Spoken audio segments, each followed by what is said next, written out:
دوایەوەی حکوومەتی بەعەز سیاسەتی ڕاگواستنی گوندەکان بۆ ناوشار و کۆمەڵگا زۆرەملەیەکان دەست پێ دەکات 34 ساڵ بە لە ئێستا و لە 11 پێنجی 1970 ژمارەیەک هاوڵاتی هەڵەبجە و هەورامان و شارەزور دژی سیاسەتی ڕاگواستن خۆپشاندانیان کرد و سەرجەم دام و دەستگاکانی حکوومەتی بەعسیان کۆنتڕۆڵ کرد. حکوومەتی بەعز لە ئێوارەی هەمان ڕۆژدا گەڕەکی کانیاشقانی لە هەڵەبجە تەختی زەوی کرد و زیاتر لە 56 هاوڵاتی زیندە بەچاڵ کرد.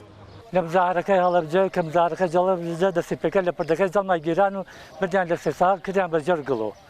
دوای 91 کە دۆزرانە لە چاڵێکە بۆ ئاوگەڕاون بیر هەڵکەنن یەکێکی لەوە کەسانە باوکی من بوو 23 نەفەر بوو. سێنزەیان لە چاڵێکەوە 12یان لە چاڵێکا بوو.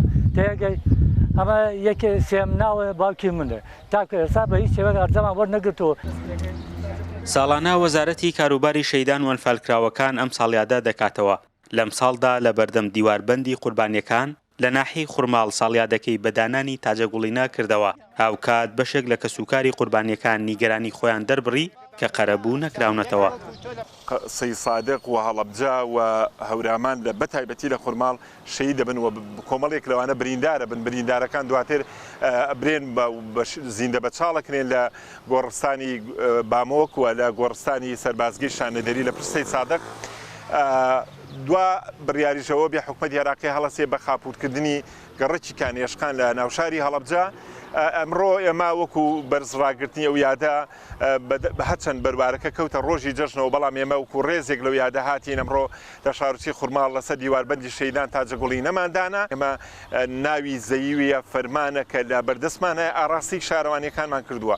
ئەوی کە جێ ئەڵین بۆ شارەوانیەکان و بە بەردەوامیش کۆنتاکتمان هەیە لەگەڵیانە لەسەر شێوازی دابینکردنی زەوی. لە سەعات 11 سە لە بەیانی 11 پێنجی 1970 خەڵکی ڕاپەڕیوی هەڵەبجە و هەورامان و شارەزور حیزبی بەعز لە سنوورەکەیاندا دەکەنە دەرەوە. بەڵام وەک شایەت حاڵەکان دەڵێن لە سەعات 4 هەمان ڕۆژدا حکوومەتی بەعز دەگەڕێتەوە و دەیان هاوڵاتی دەستگیر دەکات کە دواتر لە گۆڕێکی بە کۆمەڵدا دەدۆزێنەوە. بەشێکیان کارمەندی حکوومەت بوون و بێئاگا بوون. ڕاپەڕینێک لێرە ڕوویە لە دەروبەری سەعات 11 تاوان پێش ڕاپەڕینەکە ئێمە بە ئاماژێ بۆ بکەم کە سنووری خوڕماڵ شارۆچکەی خوڕماڵ و هەورامان لەبەر تۆپبارانی ئێران و شەڕی عێراق و ئێران ئەو کاتە دەوایر و تەنانەت بازاڕیشی لێ نەما بوو. خەڵکێکی زۆر کەمیتیاما بوو لێرە هەمووی لە سیروان بوو. زۆرێک لەو شەیدانەی ئێمە مۆزەفی دەوایرەکانی حکوومەتی ئەو کاتە بوون بە مەبەستی دەوامکردن و التیزامات بە دەوامیان چوو بوونە شارۆچکەی سیروان.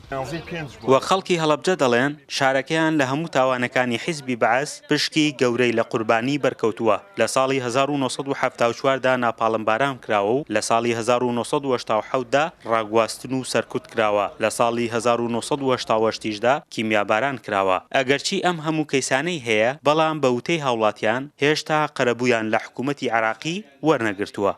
فەرحان هەورامانی، دەنگی ئەمریکا، ناحیەی خوڕماڵ.